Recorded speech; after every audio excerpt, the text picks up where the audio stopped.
बड़ी खबर supreme court से, जहां पर एसआईआर के मामले पर सुनवाई चल रही है। सुप्रीम कोर्ट का मानना है कि आधार कार्ड को निर्णायक सबूत नहीं माना जा सकता। आधार कार्ड को वेरीफाई करना आवश्यक है। आधार कार्ड एसआईआर प्रक्रिया में नहीं था। इससे पहले भी सुनवाई हुई थी और तब आधार कार्ड और दूसरे पहचान पत्रों को शामिल करने का सुझाव भी था, लेकिन अब आधार कार्ड निर्णायक सबूत नहीं है, सुप्रीम कोर्ट ने माना। और हमारे संवाददाता संजय शर्मा हमारे साथ जुड़ गए। संजय, क्या क्या अपडेट है? सुनवाई में क्या क्या कहा गया है? इंपॉर्टेंट टिप्पणियां क्या क्या रही? अभी जो सुनवाई चल रही है उसमें कोर्ट सवाल पूछ रहा है। कोर्ट ने निर्वाचन आयोग से भी सवाल पूछे थे और ये कहा था कि कितने लोगों को बाहर किया गया है और क्यों बाहर किया गया।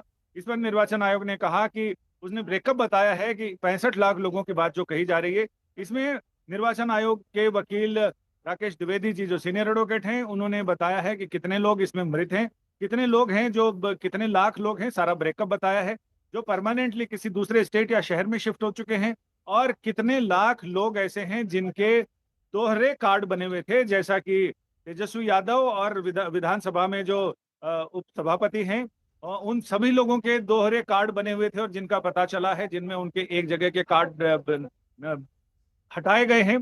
तो इसमें कोर्ट ने सबसे बड़ी चीज, कोर्ट का ये ऑब्जर्वेशन है जिसमें कोर्ट ने कहा है, जब निर्वाचन आयोग ने बताया कि आधार कार्ड सिर्फ व्यक्ति का परिचय देता है, इस फलां व्यक्ति अलां व्यक्ति वो वही व्यक्ति है जिसके आयरिश और उंगलियों के छाप से पता चलता है, ये सिर्फ व्यक्ति की पहचान बताता है, ना कि उसकी नागरिकता और निवासी होने की। कहाँ का स्थायी निवासी है ये उससे पता नहीं चलता।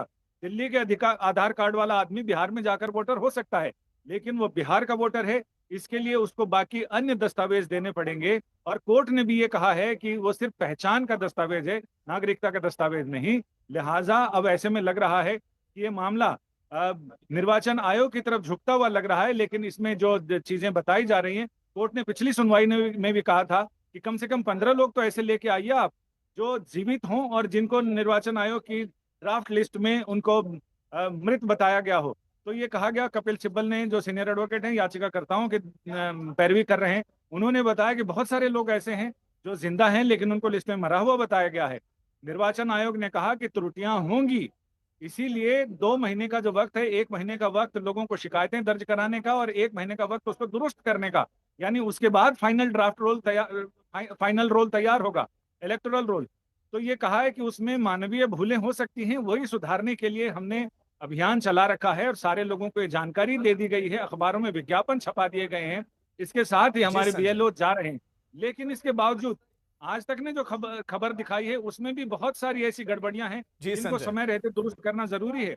एक गड़बड़ी ये है जिसमें हमारी संवाददाता मौसमी सिंह ने बताया कि जो बहुएं, जो लड़कियां नेपाल से विवाह होकर इंडिया में आती हैं, उनको 20-20 साल बाद भी वोटिंग राइट नहीं है, जबकि उनके बच्चे यहीं पर हुए और 20 साल 22 साल से वो यहीं पर रह रही हैं। तो कुल मिलाकर ऐसी बहुत सारी चीजें हैं, समस्याएं हैं।